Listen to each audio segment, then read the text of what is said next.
6వ వచనం నుంచి చదువుకుందాం. 6వ వచనం నుండి.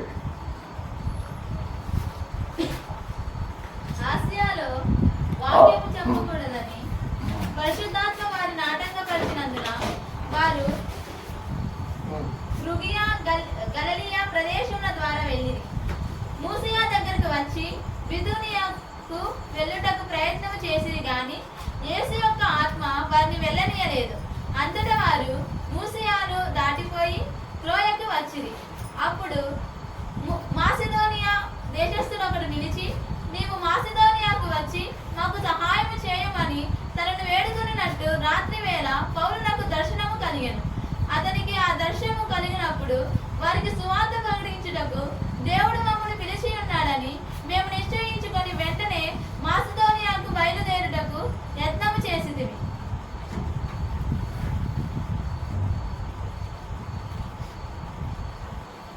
పదకొండవ వచనం కూడా, 11 నుంచి కూడా. కాబట్టి మేము త్రోయను విడిచి ఓడ ఎక్కి తిన్నగా సమోత్రకేనుకు మరునాడు నెయాపోలికిని అక్కడ నుండి ఫిలిప్పీకి వచ్చితిమి. మాసిడోనియా దేశంలో ఆ ప్రాంతములకు అది ముఖ్య పట్టణమును రోమియుల ప్రవాస స్థానమునై ఉన్నది.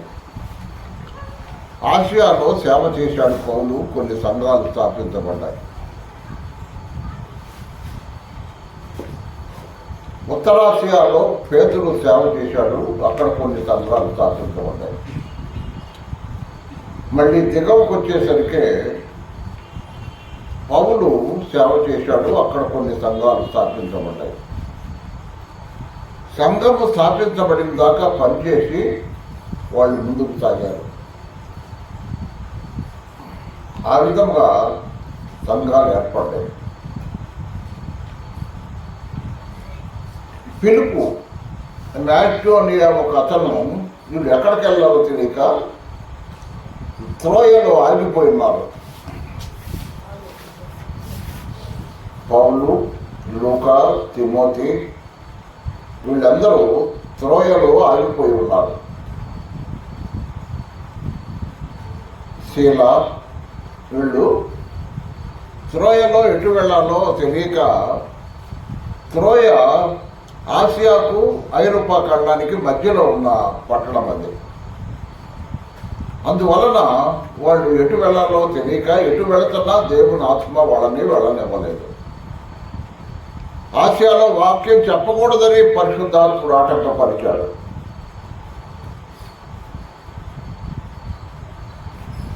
బిథూనియాకు వెళ్ళడానికి ప్రయత్నం చేస్తే యేసు యొక్క ఆత్మ వారిని వెళ్ళనీయలేదు.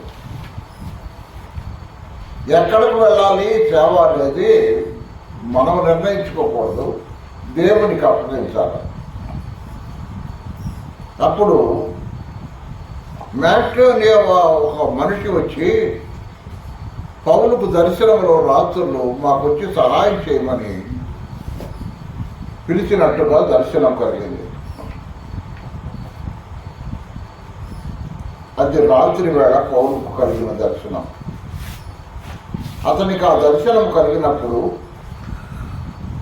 వారికి సువార్త ప్రకటించుటకు దేవుడు మమ్మల్ని పిలిచి ఉన్నాడని మేము నిశ్చయించుకొని వెంటనే మాసిడోనియాకు బయలుదేరుటకు యత్నం చేస్తున్నాయి. ఆ విధముగా వాళ్ళు త్రోయను విడిచి ఓడ ఎక్కి తిన్నగా సముద్రాకేకును మరునాడు నెయాపోలికిని అక్కడ నుండి ఫిలిప్పైకును వచ్చేసారు. ఫిలిప్పై అనేది మాసిడోనియా ప్రాంతంలో ముఖ్య పట్టణం. ఫిలిప్పై అనేది మాసిడోనియా ప్రాంతంలో ముఖ్య పట్టణం. ఆ విధముగా ఆ పట్టణానికి వచ్చారు.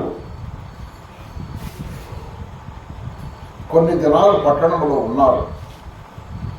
18వ వచనంలో కనపడుతుంది. విశ్రాంతి దినం వచ్చింది. విశ్రాంతి దినం అంటే శనివారం. ఇది యూదుల కూడుకునే దినం. గవిని దాటి నదీ తీరానికి వచ్చారు. అక్కడ ఒక నది ఉంది. ఆ నదీ తీరానికి వచ్చారు. అక్కడ ప్రార్థన జరుగుతుందని తెలుసుకున్నారు వీళ్ళు. అక్కడికి వచ్చి కూర్చున్నారు. కూడి వచ్చిన స్త్రీలతో మాట్లాడుతున్నారు. 18వ వచనం, 13వ వచనం. అప్పుడు మాట్లాడుతున్నారంటే సువార్త ప్రకటిస్తున్నారు. లూదియాను దైవభక్తి గల ఒక స్త్రీ వినుచుండేది. 14వ వచనం. ఆమె ధూమ్రవర్ణ చూర్ణమును అమ్ము తూచైన పట్టణస్తురాలు. ప్రభువు ఆమె హృదయంలో తెరచను కనుక పౌలు చెప్పిన మాటలు ఎందు లక్ష్యం ఉంచారు. ఆమెయు ఆమె ఇంటి వారు బాప్తిసం పొందినప్పుడు ఆమె నేను ప్రభువునందు విశ్వాసం గలదాన్ని ఎంచితే నా ఇంటికి వచ్చి ఉండుని వేడుకొని మమ్మల్ని బలవంతం చేసింది. ఆ విధముగా లూదియా అనే దైవభక్తి గల ఒక స్త్రీ, అంటే అప్పటికే ఆమె యెహోవా దేవుని యందు భక్తి గల స్త్రీ, కానీ ఆమెకు యేసు ప్రభువును గురించి తెలియదు. పౌలు సువార్త ప్రకటించినప్పుడు యేసు ప్రభువును గురించి తెలుసుకొని పౌలు చెప్పిన మాటలు ఎందుకు లక్ష్యం ఉంచినప్పుడు ప్రభువు ఆమె హృదయాన్ని తెరిచాడు. అప్పుడు హృదయంలోకి ప్రభువును ఆహ్వానించింది, రక్షింపబడింది, విశ్వాసంలో స్థిరంగా ఉంది. ఆ విధంగా ఉన్నప్పుడు ఆమె ఇంటి వారు బాప్తిసం పొందారు. ఇంటికి తీసుకెళ్ళింది. ఆమె ఊరుకోలా. తాను రక్షించబడిన తర్వాత దేవుని సేవకులను ఇంటికి తీసుకెళ్ళింది. అప్పుడు ఇంటి వారికి కూడా సువార్త ప్రకటించారు. అప్పుడు ఆమె ఇంటి వారు నమ్ముకొని బాప్తిసం తీసుకున్నారు.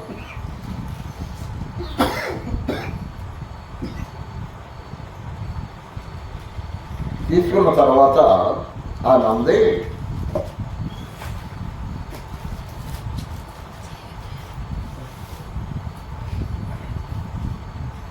వారు నేను ప్రభువునందు విశ్వాసం గలదాన్ని ఎంచితే మీరు నేను ప్రభువునందు విశ్వాసము కలదాన్ని ఎంచితే నా ఇంటికి వచ్చి ఉండండి. అంటే వీళ్ళు ఎక్కడో సత్సనంలో ఎక్కడో పడుకుంటారు. వేడుకొని మమ్మల్ని బలవంతం చేసింది.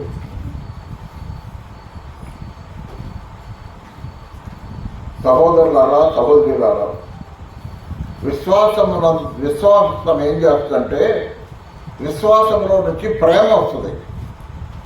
యేసు ప్రభువుని నమ్ముకుంటాం కాదు, నమ్ముకున్న దాంట్లో ప్రేమ రావాలి. ప్రేమ వచ్చినప్పుడు వాళ్ళు ప్రభువునందు విశ్వాసం ఉంచుతారు.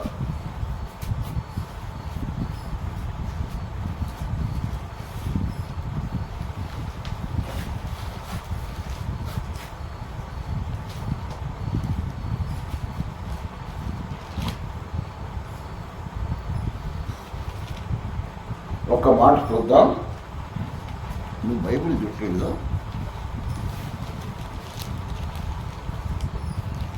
ఆదికాండం 19వ అధ్యాయం.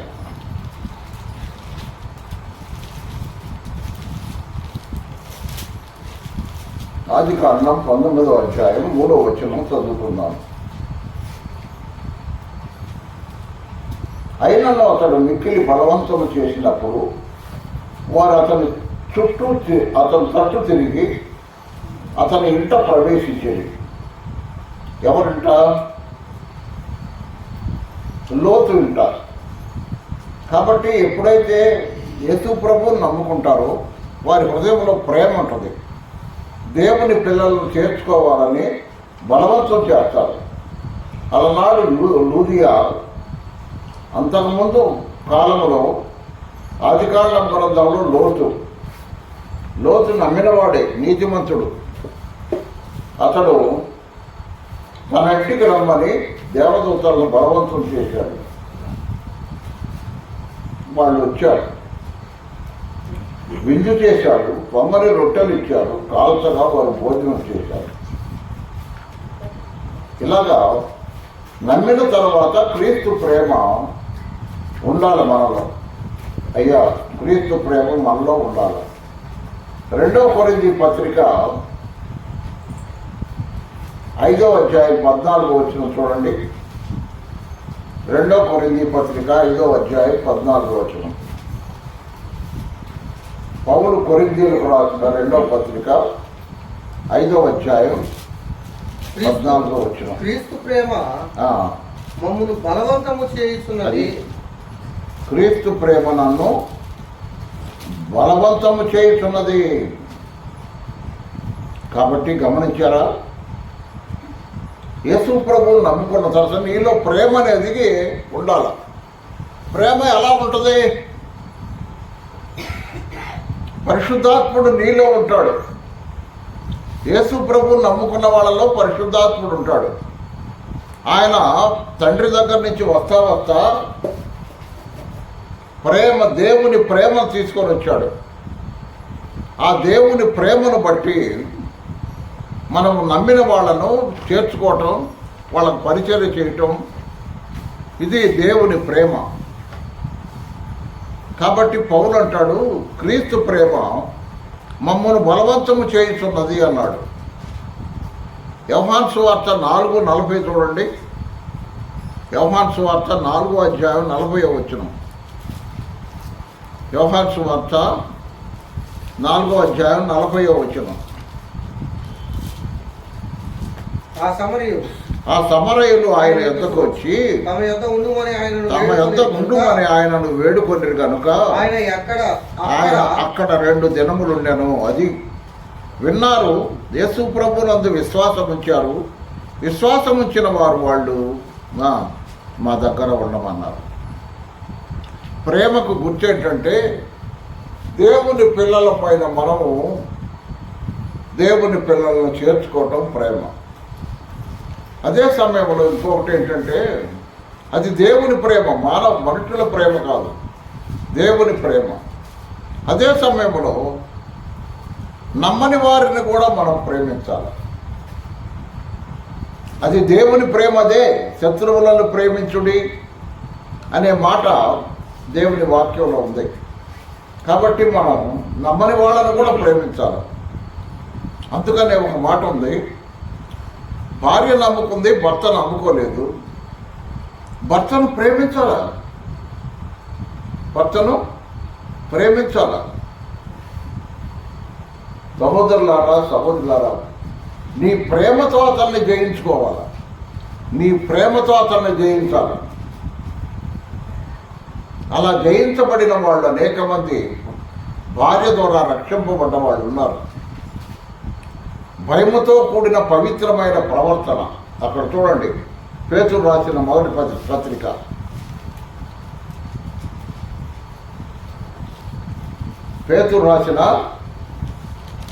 మొదటి పత్రిక 3వ అధ్యాయం మొదటి 2 వచనాలు. అటువలే స్త్రీలారా మీరు మీ స్వపురుషులకు లోబడి ఉండు. అందువలన వారిలో ఎవరైనా వాక్యమునకు అవిధి, అంటే నువ్వు వాక్యం ఉంటే వాళ్ళు వినరు. నువ్వు వాక్యం చెప్పినా వినరు, సువార్త చెప్పినా వినరు. అవిధేయులైతే వారు భయముతో కూడిన మీ ప్రవర్తన, అది భయముతో కూడిన మీ ప్రవర్తన, పవిత్ర ప్రవర్తన. ఏమన్నాడు? పవిత్ర ప్రవర్తన చూచి వాక్యము లేకుండానే తమ భార్యలను నడబడి వలన రాబట్టబడవచ్చును. అమ్మా, నీ భర్తను రక్షించుకునేది నువ్వే. నీ ప్రవర్తనను బట్టి నువ్వు రక్షించుకోవాలి నీ భర్తను. గమనించావా?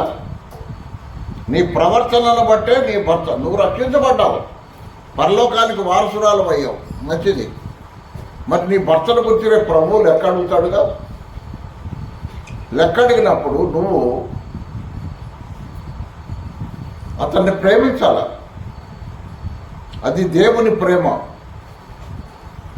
దేవుని ప్రేమ కాబట్టి అతన్ని ప్రేమించాలి. ప్రేమించి మంచి ప్రవర్తన, పవిత్రమైన ప్రవర్తన కలిగి ఉండాలి. నేను ఇంత గొడవ చేస్తున్నా, ఇంత కొడుతున్నా, లేకపోతే ఇంతవరకు చేస్తున్నా, ఈ మనిషి ఎట్లా ఉంటుందని ఒకనాడికి వాడికి తలకు ముట్టింది, వాడికి అర్థమైంది. కాబట్టి కొద్దిగా ఓర్చుకోవాలి. మన ఓర్పు వలననే ఆత్మలు రక్షించబడతాయి. నువ్వు ఓర్చుకుంటే ఒకనాడు నీ భర్తను నువ్వు రక్షించుకోగలవు. అందుకనే మోట కొద్ది పత్రికలు పౌలు అన్నాడు, ఓ స్త్రీ, నీ భర్తను రక్షించదమో లేదో నీకేమి తెలియను అన్నాడు. కాబట్టి ఆ విధముగా ఈ ఫిలిప్పై పట్టణంలో ఉన్న సహోదరి దేవుని ప్రేమను బట్టి పౌలు శీలలను తమ ఇంటికి ఆహ్వానించి, మీరు ఎన్ని రోజులుండా నా ఇంట్లో ఉండి నా ఇంటి నుండి సేవ చేయండి అన్న. ఆ విధముగా సేవ ప్రారంభమైంది. మొట్టమొదట లూదియా నమ్ముకుంది. తర్వాత వీళ్ళు సమాజ మందిరానికి వెళ్తున్నారు, రోజు ప్రార్థనా స్థలానికి వెళ్తున్నారు. సమాజ మందిరం లేదు అక్కడ, యూదులది. ప్రార్థనా స్థలానికి వెళ్తున్నారు. మరి ఒక సమయంలో అప్పుడు పుత్తూరు అన్న దయ్యం పట్టిన ఒక చిన్నది, అది సోది చెప్పేదంట. తన యజమానులకు బహు లాభం సంపాదించి పెట్టేది. అది దయ్యము మాట్లాడేస్తుందండి. దయ్యము జరిగిపోయిన సంగతులు చెప్పిద్ది. అది సోదరులు జరిగిపోయినవి చెబుతారు కానీ జరగబోయేవి చెప్పలేరు. వాళ్ళ వల్ల కాదు. ఎందుకంటే సాతానులకు జరిగిపోయినవి తెలుసు కానీ జరగబోయే దానికి వాడికి తెలియదు. అందువలన విధముగా జరిగిన సంగతులు చెప్పలేక కొంతమంది షార్టెడ్ బియ్యం పోస్తారు. షార్టెడ్ బియ్యం ఏమడిగినా ఇస్తారు కదా, తోచి చెప్పేవాడికి. అట్లా ఆ విధముగా జరుగుతుంటే రోజు దేవుని చేస్తుంది. దయ్యం పట్టిన పిల్ల, పుత్తోను దయ్యం పట్టిన పిల్ల, వీళ్ళు దేవుని దాసులు, వీళ్ళు సర్వోన్నతిని దేవుని దాసులు అని చెప్పడం ప్రారంభం. వీళ్ళు పోతుంటే వీళ్ళు రక్షణ మార్గం ప్రచురిస్తారని చెప్తుంది. దయ్యాలు సువార్త చెప్పొచ్చా? మనుషులు సువార్త చెప్పాలి కానీ దయ్యాలు చెప్తే ఎట్ట? అందుకని పౌలు దాన్ని గద్దించాడు. ఈ పిల్లలో నుంచి వెళ్ళిపో అన్నాడు. ఆ పిల్లలో ఉన్న దయ్యం పోయింది. పుత్తూరు దయ్యం పోయింది, పారిపోయింది. ఎందుకు? పౌలు యేసునామమున ఆజ్ఞాపించాడు, అది పోయింది. పొయ్యలేకే డబ్బులు వస్తాయి వాళ్ళు, దాని యజమానులు డబ్బులు వస్తాయి. ఆ డబ్బులు కూడా పొయ్యలేకే ఇంకా ఆ పిల్ల ప్రభువుని నమ్ముకుంది. ఇలాగా ఒక్కొక్కరు ఫిలిప్పై పట్టణంలో ప్రభువుని నమ్ముకోవడం ప్రారంభించారు. వాళ్ళకి ఎప్పుడైతే లాభసాధనం పోయిందో పౌలు శీలల్ని గ్రామ సావుడి దగ్గరకు లాక్కెళ్ళారు. ఎందుకు? వాళ్ళ దేశం అది ఐరోపా ఖండం. యూదులకి వాళ్ళకి పడదు.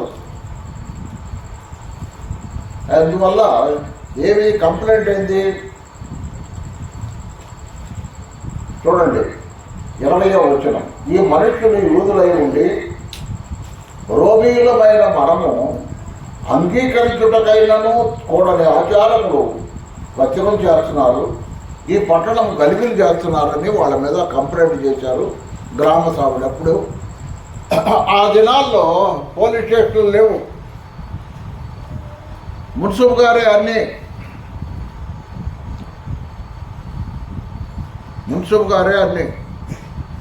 మేము ఒక ఈపురపాలెం అనే చోట కొత్తగా పోలీస్ స్టేషన్ పెట్టాం 1974వ సంవత్సరంలో. కొత్తగా పోలీస్ స్టేషన్ పెట్టాం ఈపురపాలెం అని చీరాల అవతల. అంతకుముందు అక్కడ పోలీస్ స్టేషన్ లేదు, చీరాలు వచ్చేవాళ్ళు వాళ్ళు. మరి ఇక్కడ అప్పుడు అంతకుముందు కంప్లైంట్లు ఏమయ్యేదిరా అంటే ఇక్కడ మున్సిపు గారేనండి అన్నీ అనేవాళ్ళు. అక్కడ మున్సిపు ఉన్నాడు ఒక అతను కంప్లైంట్లు తీసుకొని అతనే విచారించి అతనే ఫైన్ వేసి డబ్బులు తీసుకునేవాడు. అట్లా చేశారు. అందువల్ల అక్కడ వాళ్ళంతా మున్సిపు అంటే వాళ్ళకి ఇప్పుడు ఒక అధికారి. ఎప్పుడైతే పోలీస్ స్టేషన్ పెట్టామో అతనికి ఆ అధికారం పోయింది. కొట్టుకున్న వాళ్ళు ఏడకు రావాలా? పోలీస్ స్టేషన్కి రావాలా, మున్సిపు గారి దగ్గర బాటలో. కాబట్టి అలాగా గ్రామ సావిడి దగ్గర తీసుకెళ్ళారు వీళ్ళని. తీసుకెళ్ళి తీసుకెళ్తే వీళ్ళు ఎందుకు తప్పు చేశారు కావాలని మున్సిపు ఏం చేశాడంటే నేను వస్త్రాలు లాగేసి వీళ్ళని బెత్తాలతో కొట్టండి అన్నారు. వాళ్ళు చాలా దెబ్బలు కొట్టారు, చెరసాలలో వేశారు, చెరసాల నాయకుడికి అప్పగించారు. అతడు వారి కాళ్ళకు బొండ కూడా వేశాడు. అయితే జరిగింది ఏంటంటే మధ్యరాత్రి వేళ వీళ్ళు పాటలు పాడుతున్నారు. ఎవరు? పౌలు శీల ఏం చేస్తున్నారు? మధ్యరాత్రి వేళ పాటలు పాడుతున్నారు, ప్రార్థన చేస్తున్నారు. ఇంకా ఖైదీలు చాలామంది ఉన్నారు ఆ జైల్లో, వాళ్ళందరూ వింటున్నారు. వాళ్ళు పాడే పాటలు, వాళ్ళు చేసే ప్రార్థన ఖైదీలు వింటున్నారు. ఖైదీలు విని వాళ్ళల్లో కూడా మారు మనసు ఏర్పడింది. ఏర్పడి మనం నేరం చేశాం కాబట్టి ఇక్కడికి వచ్చాం. వాళ్ళు ఏ నేరం చేయలేదు. యేసు ప్రభుని కూర్చుంటే ఏదో సువార్త చెప్తున్నారు, యేసు ప్రభు దేవుడని. అందుకని వాళ్ళు చెరసాలలో వేశారు. చెరసాలలో వేసినా కూడా వాళ్ళు బాధపడకుండా దేవునికి ప్రార్థన చేస్తున్నారు, పాటలు పాడుతున్నారు అని చెప్పి ఆ చెరసాలలో ఉన్న ఖైదీలందరూ కూడా ఒకలాంటి మారు మనసు అనుభవానికి వచ్చారు. ఆ విధంగా వచ్చినప్పుడు వాళ్ళు పాటలు పాడుతూ ప్రార్థన చేస్తూ ఉండగా మహాభూకంపం కలిగింది. ఎటువంటి భూకంపం? మహాభూకంపం కలిగింది. చూడండి 26వ వచనం. అకస్మాత్తుగా మహాభూకంపం కలిగింది. ఎవరు తెప్పించారు భూకంపం? దేవుడే. దేవుడు భూకంపం వచ్చేటట్టు చేశాడు. చెరసాల పునాదులు కూడా కదిలిపోయినాయి, తలుపులన్నీ తెరుచుకున్నాయి, అందరి బంధకాలు ఊడిపోయినాయి. చెరసాలలో వేస్తే ఊరికి నేయరు, సంఖ్యలు కట్టేస్తారు. అంతలో చెరసాల నాయకుడు లేచాడు. తలుపులు అన్నీ తెరుచుకొని ఉన్నాయి.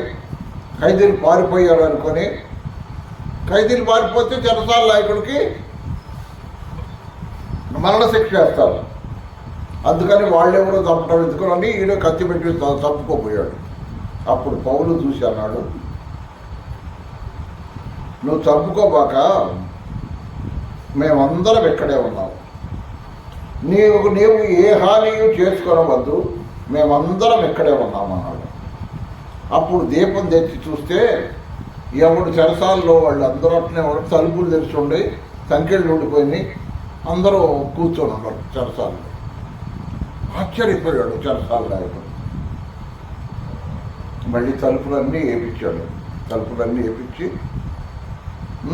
పౌలు శీలను బయటికి తీసుకొచ్చి వాళ్ళ ఇంటికి తీసుకెళ్ళాడు. వాళ్ళ ఇంటికి తీసుకెళ్తా ఏమన్నాడంటే వాళ్ళ దగ్గర సాగిలు పడ్డాడు. అయ్యలారా 30వ వచనం. రక్షణ పొందుటకు నేనేమి, అతనిలో ఉంది, అది అతనిలో దేవుని బీజం ఉంది, రక్షణ పొందుటకు నేనేం చేయాలి అని అడిగాడు. అప్పుడు వాళ్ళు ఏం చెప్పారంటే, ప్రభు అయిన యేసునందు విశ్వాసం ఉంచము, అప్పుడు నీవును నీ ఇంటి వారును రక్షణ పొందుతారని చెప్పాడు. ఇంటికి తీసుకెళ్ళాడు. చెరసాల నాయకుడు కూడా ఇంటికి తీసుకెళ్ళాడు. తీసుకెళ్తే ఆ ఇంటి వారికి కూడా వాళ్ళు వాక్యం బోధించారు, సువార్త చెప్పారు. ఆ గడియలో అతను వారిని తీసుకొని వచ్చి వారి దెబ్బలకు గాయాలు కడిగాడు.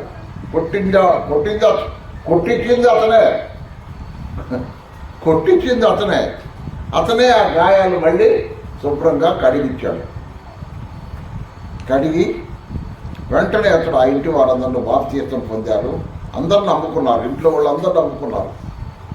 చెప్పాడు, వీళ్ళు పాటలు పాడుతుంటే చెరసాలంతా తెరుచుకుంది, కానీ ఒక్క ఖైదీ కూడా పారిపోలేదు. నా ప్రాణం నిలిచింది, నా ఉద్యోగం నిలిచిందని ఇంట్లో వాళ్ళకు కూడా చెప్పాడు. అప్పుడు వాళ్ళందరూ యేసు ప్రభువుని నమ్ముకున్నారు, ఇంట్లో వాళ్ళందరూ. ఆ విధంగా తర్వాత వెంటనే బాప్తీసం కూడా ఇచ్చారు.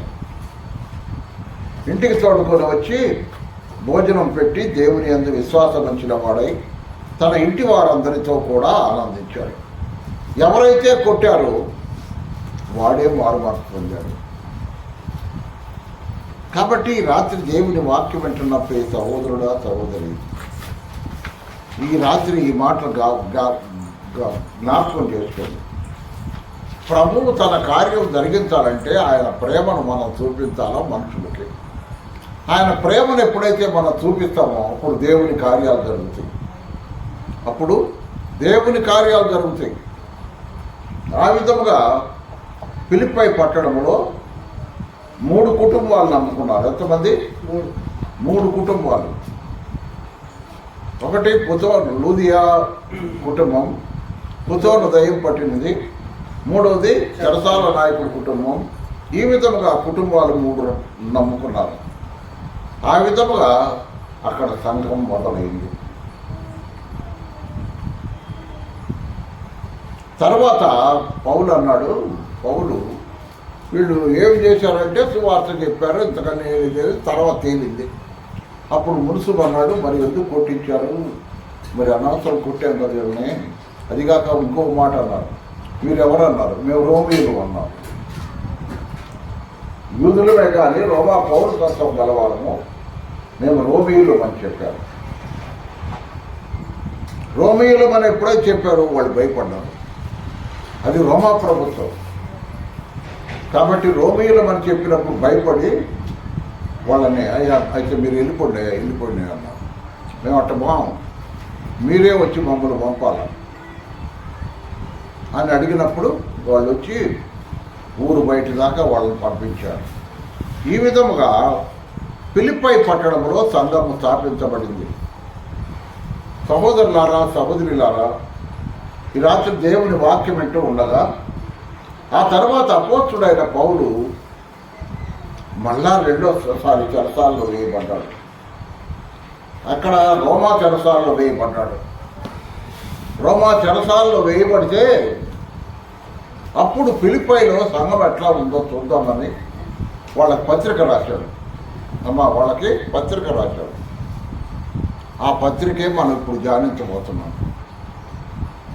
ఈ రాత్రి దేవుని వాక్యం వింటున్న ప్రియ సహోదరుడా సహోదరి, ఫిలిప్పై పత్రికని ప్రారంభించి చదువుకుంటే కాదు, అక్కడ సంఘం ఎట్టాడు పడిందో అది తెలియాలి మనకి. ఆ విధముగా ఫిలిప్పై పట్టణంలో సంఘం ఏర్పడింది. మొట్టమొదటి విశ్వాసి లూదియా, రెండవది పుతోను దయ్యం పట్టింది, మూడవది చెరసాల నాయకుడు. ఇలాగా 3 కుటుంబాలు నమ్ముకొని సంఘముగా చేర్చబడ్డారు. ఆ తర్వాత పౌలు అక్కడ సేవ వాళ్ళని వాళ్ళ చేత సాగనంపబడ్డాడు. ఇక లూదియా ఇంటి దగ్గర కూడుకుంటున్నారేమోనని నేను అనుకుంటున్నాను. నేను లూదియా ఇంట్లో దగ్గర ఎవరు ఆసక్తి కలిగి సంఘాన్ని నమ్ముకున్నారో వాళ్ళ ఇంట్లోనే కూడుకుంటారు. లూదియా ఇంట్లో కూడుకోవచ్చు, లేక చెరసాల నాయకుడి ఇంట్లోనైనా కూడుకోవచ్చు, లేకపోతే పుతోను దయ్యం పట్టిన వాళ్ళ ఇంట్లోనైనా. ఆ దినాల్లో చర్చీలు ఆడే ఉన్నాయండి, చర్చీలు లేవు, ఏమి లేవు. ఎవరు నమ్ముకుంటే వాళ్ళ ఇంట్లో కూడుకునేవాళ్ళు. మా ఇంట్లో ఆరాధన ఎంతకాలం జరిగింది? దాదాపు చాలా సంవత్సరాలు జరిగింది కదా. కాబట్టి మన ఇంట్లో సగమంటూ ఆశీర్వాదమే. ఉభయదోధం అనబడిన అతడు దావీదు మందసాన్ని తీసుకొచ్చి అక్కడ పెట్టాడు వాళ్ళ ఇంట్లో. పెట్టి వెళ్ళాడు. వెళ్తే 3 నెలల కల్లా ఆ ఇల్లంట అన్నీ ఆశీర్వదించబడ్డాయంట, కళకళలాడారంట ఇంట్లో వాళ్ళు కూడా. అన్నీ కలిసి వచ్చినాయి అంట వాళ్ళకి. ఎందుకు? దేవుని మద్దతు ఉంది. అలాగే కుటుంబ ప్రార్థన మన ఇంట్లో ఉంటే అన్నీ సమకూడతాయి. అమ్మా, ప్రొద్దున్నే లేచి ప్రార్థన చేస్తున్నావా? ప్రొద్దున్నే లేచి వాక్యం చదువుకుంటున్నావా? ప్రొద్దున్నే లేచి ఎప్పుడైతే నీ పిల్లలతో నువ్వు కలిసి ప్రార్థన చేస్తావో నీ కుటుంబంలో సమస్యలన్నీ దేవుడు తీసేస్తాడు. అపవాది వారి దూతలు పారిపోతాడు. నీ కుటుంబంలో సమాధానం కలిగింది. కాబట్టి మన లోపాలేంటో మనం తెలుసుకొని దాన్ని సరి చేసుకుంటే మన కుటుంబాల్లో సమాధానం ఉంటుంది. ఈ విధంగా ప్రభువు సహాయం చేశాడు. ఫిలిప్పై పట్టణంలో సంఘము స్థాపించబడింది. వచ్చే రేపు క్రమకూడికలో ఫిలిప్పై పత్రిక చదువుకుందాం, ప్రార్థన చేసుకుందాం. పరిశుద్ధుడమైన మా తండ్రి యేసు ప్రభువు మహిమల నామం నీకు స్తోత్రం నాయన. శాశ్వతమైన నీ ప్రేమతో మమ్మలను ప్రేమించి మా కొరకు నీ రొమ్మనున్న అద్వితీయ కుమారుని కలువరి శిలువలో బలి చేసి నీవు కార్చిన అమూల్య రక్తధారల వల్ల మాకు పాప క్షమాపణ, విమోచన, విడుదలిచ్చినందుకు నీకు స్తోత్రం నాయన. ఈ రాత్రి మా ప్రియులు యేసుబాబు, లావణ్య బిడ్డలు వారి బిడ్డలతో నాయన చేరి వచ్చిన నీ సహోదర సహోదరులతో ఇచ్చిన సహవాసమును బట్టి నీకు స్తోత్రం నాయన. ఫిలిప్పీ పత్రిక ప్రారంభించుకోవటానికి ముందు ఉపోద్ఘాతముగా అక్కడ సంఘం ఎలా స్థాపించబడిందో మేము ఈరోజు ధ్యానం చేశాం. ప్రభువా నీకు స్తోత్రం. ఈ విధముగా సంఘము స్థాపించబడిన తర్వాత పౌలు చెరసాలలో మళ్ళీ వేయబడ్డాడు, రోమా చెరసాలలో. అప్పుడు రోమా చెరసాల నుంచి ఫిలిప్పై పత్రిక రాశాడు. నా ప్రభా, అప్పటికి సంఘం ఎలాగుందో కొంత ఫిలిప్పై పత్రిక చదువుతుండగా మాకు అర్థమవుతుంది. ఆ ప్రకారం ధ్యానించడానికి సహాయం చేయండి. మీ ఆత్మ సహాయం మాకు మెండుగా ఇస్తున్నందుకు నీకు స్తోత్రం చెల్లిస్తూ ఘనత, మహిమ, ప్రభావాలు నీకే ఆరోపిస్తూ యేసు ప్రభు మహిమగల నామమున స్తోత్రములు చెల్లించి ప్రార్థన చేసి వెళుతున్నాము తండ్రి. ఆమేన్. అందరికీ వందనాలు.